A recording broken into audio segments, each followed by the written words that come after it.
Job లేక ఇబ్బంది పడుతున్నారా? అయితే మెడికల్ కోడింగ్ మీకు మంచి ఆప్షన్. వెంటనే కాల్ చేసి కోర్సులో జాయిన్ అవ్వండి. నమస్తే రమగారు. నమస్తే జయ. రమగారు, భవిష్యత్ ఏంటో తెలియదు మనకి. భవిష్యత్ ఎందుకండి, నెక్స్ట్ మరుక్షణం ఏం జరుగుతుందో తెలియని పరిస్థితుల్లో ఉన్నాము. కానీ భవిష్యత్ మీద విపరీతమైన కోరిక, ఆశ ఉంటూ ఉంటాయి. వీటికి సంబంధించి ఏమన్నా కథ ఉందా? భవిష్యత్ అంటే రేపేం జరుగుతుందో తెలియదు కదా, తెలీదు. అంతా విధి చేతుల్లో ఉంటుంది.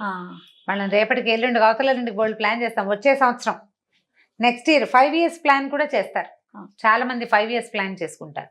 అసలు ఒక్కొక్కళ్ళు అయితే పెళ్ళి ఏముంది, పెళ్లి చేసుకోవటం, 3 years వరకు నో పిల్లలు, ఆ తర్వాత పిల్లలు, 5 yearsకి ఇల్లు, 6 yearsకి ఇంకోటేదో, 7 yearsకి వరల్డ్ టూర్, 10 yearsకి అదేమిటో బోల్డ్. ఒక చిన్న టర్న్ చాలు, ఇటు వెళ్ళిపోతుందో తెలీదు లైఫ్. ఏ పక్కకైనా వెళ్ళిపోవచ్చు అది. కాకపోతే ప్లానింగ్ అంటూ ఉండాలి కదా, ఎంతో కొంత ప్లానింగ్ డెఫినెట్గా ఉండాలి, అది తప్పదు. కాకపోతే ఈ విధి విలాసం అనేది ఒకటి ఉంటుంది చూడు, దాని మీద కొంచెం మనం ట్రస్ట్ కలిగి ఉండాలి. ప్లాన్ చేసుకో, ఇదే జరుగుతుందని ప్రగాఢంగా నమ్మద్దు. ప్లాన్ టెంటేటివ్గా ఓకే. ఇప్పుడు ఇలా జరిగేది మనం కొన్ని కథలు చూస్తున్నాం విచిత్రంగా. లాస్ట్ ఇయర్ చూస్తాం, పిల్లాడు ఏదో ఫెయిల్ అయిపోయాడు, వాళ్ళ ఇంట్లో వాడికి సరిగా మార్కులు రాలేదు, వాడు ఏమిటో వాళ్ళ ఇంట్లో ఎన్నది, వాళ్ళ అబ్బాయి చాలా అధ్వాన స్థితిలో ఉన్నాడు, వాళ్ళంతా చాలా దుఃఖంలో ఉన్నారనుకుంటాం. వచ్చే సంవత్సరం వాళ్ళ అబ్బాయి అమెరికాలో ఉంటాడు, పిల్ల పెళ్లి కుదిరిపోతుంది ఇక్కడ. అది అలా ఈ ఉసూరు మీయాల్లాగా ఉండే భార్యాభర్తలు టింగు రంగామని కనిపిస్తారు మనకి. అవును, ఇలాంటివి కనపడతాయి.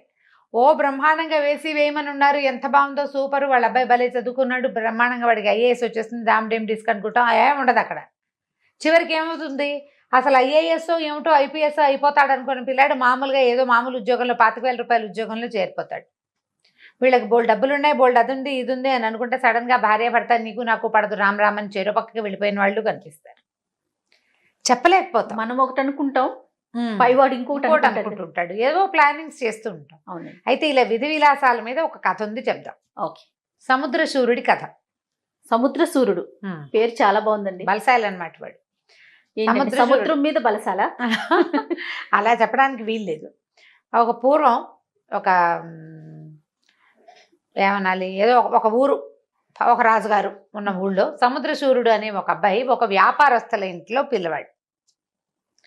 ఆ రాజుల కాలంలో ఏంటంటే, రాజులు ఇలా వ్యాపారాలు చేసుకునే వీళ్ళకి గుప్తాలకి వాళ్ళకి చాలా ధన సహాయం చేసేవాడు.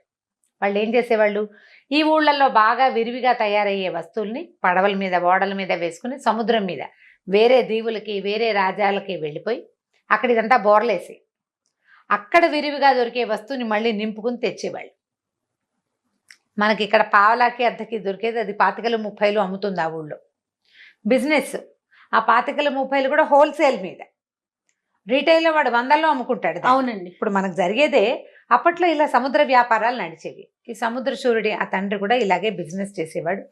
కాలగతిన తల్లిదండ్రి కాలం చేశారు. పిల్లాడికి ఇల్లు వాకిలి అవి సుమారుగా పర్వాలేదు, బాగానే ఉంది. అయితే సముద్రశూరుడు ఏమంటున్నాడంటే, మన పేరే సముద్రశూరుడు, మనం వ్యాపారం చేయకపోవటం ఏమిటి అని చెప్పి రాజుగారి దగ్గరికి వెళ్ళాడు సహాయానికి. ఆయన ఏదో కొంత సహాయం చేశాడంటే, ఏం చేస్తారు సహాయం అంటే, ఈ ఊళ్ళో ఈ దొరికే సరుకులు ఉంటాయి కదా, బాగా తక్కువ దొరికేవి, వాళ్ళకి ముందే కబురు చేసి సముద్రశూరుడు వస్తాడు, వాడికి ఇదిగా ఇచ్చేసేయండి, వతన అంటే అమానత్తుగా ముందే ఇచ్చేసేయటం, డబ్బులు వస్తువు ఇచ్చేసేయటం, డబ్బులు తర్వాత వచ్చాక ఇస్తాడు. అనామత్ అంటారు దాన్ని. అనామత్గా రాయించి తెచ్చుకుంటాడు సరుకు. ఇది తెచ్చేసుకున్నాడు, తెచ్చుకుని పడవల మీద వేసుకున్నాడు, బయలుదేరాడు. బోల్డ్ మంది కలిసి బయలుదేరారు. మామూలుగా ఈ పడవల్లో వెళ్ళేటప్పుడు ఏంటంటే, ఒక పడవ ఏదైనా మాట్లాడుకుంటే అందులో 50%కో 30%కో వీళ్ళు మాట్లాడుకుంటారు. ఇంకా కొంచెం చిన్న పన్న వ్యాపారాల వాళ్ళు 3-4 కలిసి వాళ్ళు, ఆ దేశంలో ఆ రాజ్యంలో పెళ్లి సంబంధాలు లేకపోతే స్నేహ సంబంధాలు ఉన్న వాళ్ళు, ట్రిప్పులకు వెళ్ళేవాళ్ళు, రాచరికపు వ్యవహారాలు చక్కబెట్టడానికి వెళ్ళే రాజాధికారులు ఉంటారు కదా, రాజు తాలూకు అధికారులు, వాళ్ళు వీళ్ళు గవర్నమెంట్ ఎంప్లాయీస్, ఇట్లా బోళ్ళంత మంది చేరేవాళ్ళు. ఈ వెళ్ళేసరికి అలా పడవ ఏమైంది, సముద్ర మధ్యంలోకి వెళ్ళేసరికి బ్రహ్మాండమైన తుఫాన్ వచ్చింది. తుఫాన్ వస్తే ఇంకేమనుకుంది, ఇదేమిటి దాక్కున్న చోట దయ్యం వచ్చినట్టు, ఏదో బతుకుదామని వ్యాపారం చేద్దామని వస్తే ఇక్కడ చావొచ్చేలాగా ఉంది, బతికుంటే బలిసాకు తినచ్చు, సరుకు సంగతి గంగలో దూకుని పోనీ వెధవ సరుకు అంతే, బతికుంటే కదా. మళ్ళీ రాజుగారి దగ్గరికి వెళ్ళి ఏదో ఒకటి చేయొచ్చని ఏం చేశాడు, తువ్వాలు నడుము కట్టుకుని సముద్రంలోకి దూకేశాడు. ఈ లోపల నావ కాస్త మునిగిపోయింది. మునిగిన వాళ్ళు మునిగారు, తేలిన వాళ్ళు తేలేరు. ఎవరు ఎక్కడికి ఎలా తప్పించుకున్నారో తెలియదు. ఈ సముద్రంలో పడిన సూర్యుడు ఇతను ఎప్పటికీ ఇది రాత్రి 11-12 గంటల వేళ. అయితే ఇతనికి ఏమైందంటే ఒక గట్టి దొంగ లాంటిది ఏదో దొరికింది. బతుకు జీవుడా అని ఆ దొంగ పుచ్చుకుని ఓ పక్కకి అట్లా తోసుకుంటూ వెళ్తా మొదలెట్టాడు. సముద్రపు వాళ్ళు ఎటుంటే అటే ఎదురీదలేరు దేనికైనాను. చిన్న ఏటికి ఎదురీదటమే కష్టం. సముద్రంలో ఈతకేంది, ఏదో ఒకటి పట్టుకుని మునిగిపోకుండా ఉండటానికి ఒక సాధనం. ఆ దొంగ మీదకి చేరాడు అతను. ఆ అలల దీనికి కొట్టుకుంటూ కొట్టుకుంటూ మెల్లిగా ఏమైంది, ఒక తీరానికి చేరిపోయారు. ఒక దీవి తీరానికి చేరాడు. చేరాక తెల్లవారుతూ ఉండగా ఒక నీళ్ళ మట్టి మీదకి వెళ్ళిపోయింది. అది సముద్రపు అలలతో తోసుకొచ్చేస్తుంది కదా. ఎప్పుడైతే మట్టి మీదకి వెళ్తారో ఈ మనుషులు బరువెక్కిపోతారు, బరువుగా ఉంటారు కదా. నీటిలో ఉన్నప్పుడు తేలేస్తుంది అటు ఇటు. ఈ తీరానికి కొట్టేశాక మళ్ళీ లాగలేదు వెనక్కి, స్లోగా అయిపోతుంది సముద్రం తీరం మీదకి వచ్చేసరికి. ఈ అట్లా అట్లా కొట్టుకొచ్చి మట్టి మీద పడుకొని నిద్రపోయాడు. తెల్లవారు లేచి బాగా ఎండకేక మెలకు వచ్చి చూస్తే తను పట్టుకుని ఇక్కడికి వచ్చినది దొంగ కాదు, అదొక మగవాడి శవం, డెడ్ బాడీ. అది నీళ్ళలో కర్రలాగా బిగుసుకుపోయింది. ఇతను మునక్కండా అది కాపాడింది. సరే చూస్తే అతని నడువుకి ఏదో గుడ్డ కట్టుంది. ఆ గుడ్డ విప్పదీస్తే అందులో ఒక చాలా ఖరీదైన ఒక కంఠాభరణం కనపడింది అతనికి. ఏమనుకున్నాడంటే, భగవంతుడా ఎంత గొప్పవాడివి నువ్వు, విధి వైచిత్రి ఎలా ఉంటుంది, కోట్లు విలువ చేసే ఇదంతా పోయింది సంపద, పోని నేను బతుకున్నానంటే నన్ను బతకమని భగవంతుడు ఈ వస్తువు ఇచ్చాడు నాకు, అతని ద్వారా అమృతదేహం ద్వారా ఇది దొరికింది నాకు అని చెప్పి ఆ కంటె చేత్తబుచ్చుకున్నాడు. కంటె అంటే ఇట్లా మెళ్ళలో వేసుకునే వస్తువు, ఆడవాళ్ళది. సన్నటి కడ్డి ఉండి వెనకాల హుక్కు ఉండేది కంటె, కింద ఇట్లా వెడల్పుగా ఉండి క్రమంగా సన్నగా అవుతుంది. ఈ కంటెల్లో ఏం చేస్తారంటే లోపల సన్న సన్న హోల్స్ పెట్టి వజ్రాలు ముత్యాలు అవి పోస్తారు. అందులో పోసేసరికల్లా ఆ హోల్ నుంచి మనం కదిలినప్పుడల్లా వెలుతురు తగిలి మెరుస్తూ ఉంటుంది అనమాట. అది రాజుల ఇళ్ళలో వాడే వస్తువు. మామూలు స్వానబోటి వాళ్ళంతా గట్టి కంటెలు పెట్టుకుంటారు. ఈ బోలు కంటే అందులో వజ్రాలు పచ్చలు కెంపులు ఉన్నాయి అంటే అదేదో ఒక రాచకన్య తాలూకుది, ఎవరో రాచరికపు వస్తువు. వీడెవడో చచ్చిపోయిన వాడు ఎవడో ఏమిటో మనకేం తెలుసు. వస్తువు చేత పుచ్చుకున్నాడు, బయలుదేరాడు. సరే ఏం చేశాడంటే ఈ సముద్ర తీరం నుంచి ముందుకెళ్తే అది ఒక దీవి, ఏదో కొంచెం నగరంలాగా కనపడుతుంది కొద్దిగా. అట్లా నడుచుకుంటూ వెళ్ళాడు. వెళ్ళేసరికి ఒక దేవాలయం కనిపించింది. ఈ దేవాలయం దగ్గర ఏం చేశాడు, ఏదో ప్రసాదం పెడుతున్నారు, అంత ప్రసాదం తిన్నాడు. ఓ చెట్టు కింద పడుకుని నిద్రపోయాడు. నిద్రపోతే ఇది ఏం చేశాడు, రొంటిని పెట్టుకున్నాడు, ఈ వస్తువుని ఇట్లా పెట్టుకున్నాడు. నిద్రలో ఒత్తిగి లేసరికలు గుచ్చుకుంటుంటే అతను రాత్రంతా ఎంత అలిసిపోయి ఉన్నాడు, ఒళ్ళు తెలియట్లేదు కదా. ఈయన ఇక్కడ దోపాడు చూడు, ఆ వస్తువుని తీసి ఇట్లా చేత్తో గుచ్చుకుని పడుకున్నాడు. పక్కకి తిరిగి పడుకుని ఈ వస్తువు ముఖం మీదకి వచ్చేసరికల్లా దగ దగ దగ మెరుస్తోంది, కనపడుతుంది కదా చేతుల్లో ఉంటే. ఆ వైపున వెళ్తున్న సైనికుడు ఒకటి చూశాడు, ఏమిటి వీడెవడో పడుకున్నాడు, వీడి చేతిలో ఏముందని దగ్గరికి వెళ్ళి చూసేసరికల్లా ఆశ్చర్యపోయాడు. ఇదేమిటి, ఓకే సరే చూసి ఏమనుకున్నాడు, చేయి విదిలించి చూశాడు. చూసేసరికల్లా ఆశ్చర్యపోయాడు. అదేమిటి ఆ వస్తువు, ఆ ఊరి పేరు కలసిపురం. ఆ రాజకుమార్తె చక్రసేన అని రాజకుమార్తె. ఆ చక్రసేనది ఒక కంఠాభరణం పోయింది కొంతకాలం క్రితం. దొంగ కోసం చాలా వెతుకులాడుతున్నారు. ఆ కంఠాభరణం ఇది. దాని పిక్చర్ రాయించి పంపించారు వెతుకులాటకి. ఒక ప్రత్యేకమైన కంఠె షేపులో ఉండే ఒక కంఠాభరణం రాజకుమార్తెది. అక్కడి నుంచి దొంగ దొరికాడు. ఇంకేముందని ఈయలగొట్టాడు ఈయన. విజిలేసేసరికి అందరు చేరిపోయారు, పట్టేసుకున్నారు. ఇతను లబోదీపం అన్నాడు, చెప్పాడు, వినలా. ఏదో శవం మీద ఉంది అంటే నేను అక్కడెక్కడి నుంచో వచ్చాను, నమ్మద్దు. పైగా ఏమో పలానా ఊరి నుంచి వచ్చానంటే ఏదో కాగితమో ఇంకోటో ఏమిటో ఉండాలి, ఏమీ లేవు ఇతని దగ్గర. దాంతో ఏం చేశారు, రాజుగారు చూడడం ఏమిటి, మరి ఉరిశిక్ష వేశారు. ఉరిశిక్ష పడిపోయింది. దొంగ వీడు రాజకుమార్తెను మోసం చేసి వస్తువు పట్టుకెళ్ళిపోయాడు. లోపల అంతఃపురంలోకి జ్వరబడి ఆవిడ స్నానం చేసే చోట నుంచి వస్తువు కొట్టేశాడు. ఇవన్నీ ఉన్నాయి. స్నానం చేసే చోటుకు వచ్చాడు, దొంగతనం చేశాడు, కనపడలేదు, విలువైన వస్తువు, అన్ని అభియోగాల మీద ఉరిశిక్ష పడేసరికల్లా ఈ సభ ఎక్కడ జరిగింది, ఇది కొంచెం ఓపెన్గా ఉండే ప్లేస్. ఆ ఓపెన్ ప్లేస్లో ఇతని చేతిలోనే ఆ కంఠ ఉంది. ఈ ఉన్న కంటెని పైనుంచి ఎగురుతున్న ఒక గద్దె తన్నుకుపోయింది. ఆ జనాలంతా హాహాకారాలు చేశారు. హాహా లేదు, హూహు లేదు, పట్టుకెళ్ళిపోయింది అంతే. ఈ కంటేమో పోయింది, వీడికేమో ఉరిశిక్ష పడింది. ఇది మాత్రం ఖరారు. ఇది ఖరారే, ఇది తప్పదు కదా. ఈయన కళ్ళు మూసుకుని ఏడవడం మొదలుపెట్టాడు. భగవంతుడా ఎవడన్నా నన్ను రక్షించాలంటే ఈ లోపల ఆకాశవాణి వినపడింది. ఆ కాలం ఆకాశవాణి కాలమే పాపం. రాజా ఇతను వదిలిపెట్టు, ఇతను సముద్రచూరుడు, వీడు ఒక వ్యాపారస్తుడు. ఆ కంఠాభరణాన్ని ఇతను దొంగిలించలేదు.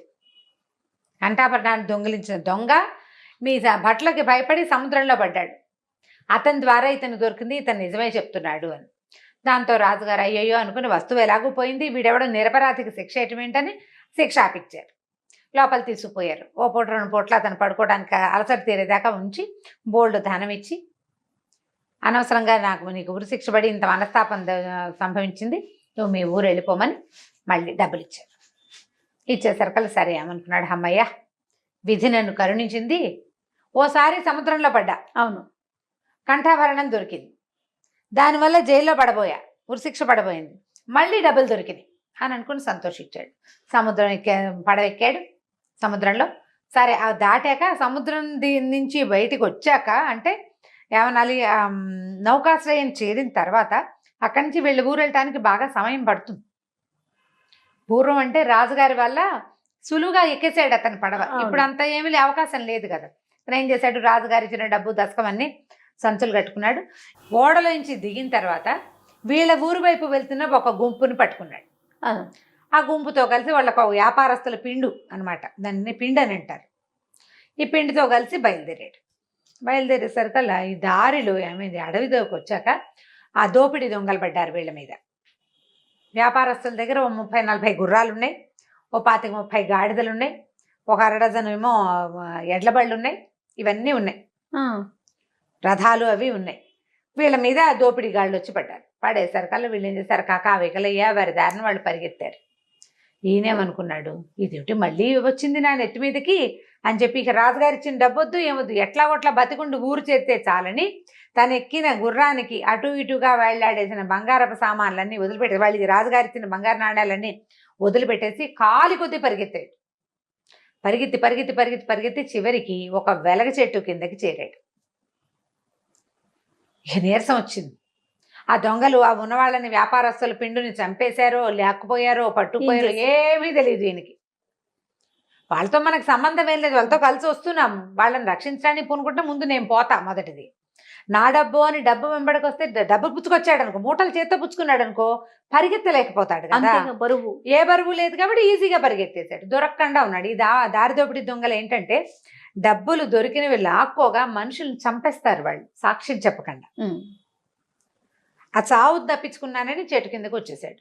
సరే వెలగ చెట్టు మీద అట్లా కూర్చున్నాడు. వెలగ చెట్టు కింద కూర్చుని నీరసం వచ్చింది. ఎలాగోలాగా బతికితే చాలరా దేవుడా అని పడుకుని నిద్రపోయాడు. చీకటి పడింది, నిద్రపోయాడు. మర్నాడు పొద్దున బాగా ఎండ వచ్చేసరికి మెలకు వచ్చింది. ఎండ వచ్చేసరికల్లా ఎండ ఆ పక్క నుంచి పడుతోంది. చెట్టు మీద నుంచి కూడా మొహం మీద వెలుగు పడుతున్నట్టు తెలిసింది అతనికి. పైకి ఎక్కి తలకాయ ఎత్తి చూస్తే సూర్యకిరణాలు పడి ఆ చెట్టు మీద పక్షి గూడులో ఉన్న ఏవో వస్తువులు దాని మెరుపు పరావర్తనం చెంది ఇతని మీద పడుతుంది. ఏమిటి ఈ చెట్టులో ఏముంది అని చెప్పి ఏం చేశాడు, ఆ వెలగ చెట్టు ఎక్కాడు. ఎక్కేసరికల్లా చక్కగా పక్వానికి వచ్చిన వెలగపళ్ళు అవి ఇవి ఉండే పంగల్లో ఇంత పెద్ద పక్షి గూడు ఉంది. చాలా పెద్దది గద్ద గూడు. అది గద్దలు పెద్ద పెద్ద గూడు పెడతాయి, అంతంత గుడ్లు పెడతాయి కదా. చూస్తే దాని నిండా బంగారపు వస్తువులే. అందు మధ్యలో ఒక గద్ద తన్నుకుపోయిన తన చేతిలో కంటి కూడా అందులో. ఓహో, ఆశ్చర్యపోయాడు. ఇదేమిటి గద్దగూట్లో బంగారం దొరకటం ఏమిటి విచిత్రంగా. చకచక మొత్తం అన్నీ తీశాడు. పైగుడ్డని తీసి నడువుకు ఒక దట్టి లాంటిది కట్టుకుంటాడు. అన్ని వస్తువులు అందులో వేసేసుకున్నాడు. ఆ గూట్లో ఉన్నవి గుడ్లు లేవు, గుడ్లు పెట్టాలి ఇంకా, అది ఎక్కడికో పోయింది. వస్తుంది గద్ద. మొత్తం వస్తువులన్నీ తీసుకుని మూట కట్టుకుని దిగేసి మెల్లిగా నడవటం మొదలుపెట్టాడు. ఈ పాత గుడ్డల మూటలో ఉండేది ధనపు సంచులకి వేరే పద్ధతులు ఉంటాయి, గుర్తుపడతారు. ఈ నడుము కట్టిన దట్టి గుడ్డలో మూట కట్టింది వెలగపళ్ళల్లే ఉన్నాయి తప్పిస్తే ధనం అని తెలియదు, నగలని తెలియదు. ఆ మూట చేత్తో పుచ్చుకుని ఇంటికి వచ్చేసాడు. ఏమనుకున్నాడంటే, భగవంతుడు ఎన్ని అవకాశాలు ఇస్తాడు ప్రతివాడికి, నాకెన్ని ఇచ్చాడు అవకాశాలు, ప్రతిసారి బతికేందుకు అవకాశం ఇస్తూనే ఉన్నాడు. ఈసారికి సముద్రాల మీదకి వెళ్ళొద్దు, ఇక్కడ ఈ ఇచ్చిన అవకాశాన్ని వాడుకుందాం ఇక్కడే అని చెప్పేసి తెచ్చిన బంగారపు వస్తువులు నగలు చాలా వచ్చినాయి కదా, వాటిలలో కొన్నిటిని అమ్మేసి ఆ కంటెని మాత్రం జాగ్రత్తగా దాచిపెట్టుకున్నాడు.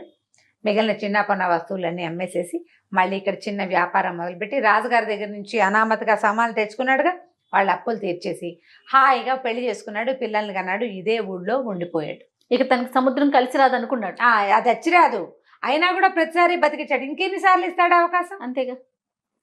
ఇక ఈ విధి విలాసానికి అంతు లేకుండా ప్రతిసారి చావు బతుకు ఎవడు తెస్తాడు ఈ గోల? ఎన్ని మలుపులు చూడండి. అందుకని ఇక మానేసుకున్నాడు. విధి ఇలాంటి విలాసాలు చేస్తుంది. చావు మళ్ళీ బతకటం, మళ్ళీ చావు మళ్ళీ బతకటం, కష్టం సుఖం. ఒకవేళ ఇది రాకపోయింటే దారి దోపిడీ దొంగలకి ఇతను దొరికిపోయింటే అంతే. ఇప్పుడు బంగారం దొరక్కపోయినా బతికేవాడే. బంగారం ఎందుకు దొరికిచ్చాడు భగవంతుడు? బాగా బతకమని. ఇది రెండోసారి అతనికి బంగారం అవకాశం ఇచ్చాడు. దాంతో ఈ ఇచ్చిన అవకాశాన్ని వాడుకుని ఇక ఎప్పుడు సముద్రశూరుడు సముద్రానికి వెళ్ళటమే మానేశాడు అనమాట. హాయిగా తను ఉన్న ఊళ్ళోనే సుఖంగా ఉన్నాడు. ఇది విధి విలాసపు కథ. విధి విలాసంతో పాటు రమ్మగారు చూడండి, కష్టం వెనకాలే సుఖం ఉంది, సుఖం వెనకాలే మళ్ళీ కష్టం ఉంది. అంతే జీవితం అనేది సైకిల్ చక్రం. సైకిల్ చక్రం కదా, చక్రం తిరుగుతుంటే కిందది పైకి అవదా, పైది కింద కవదా? అంతే కదా. చాలా బాగుంది రమ్మగారు. Thank you. నమస్తే అండి. నమస్తే.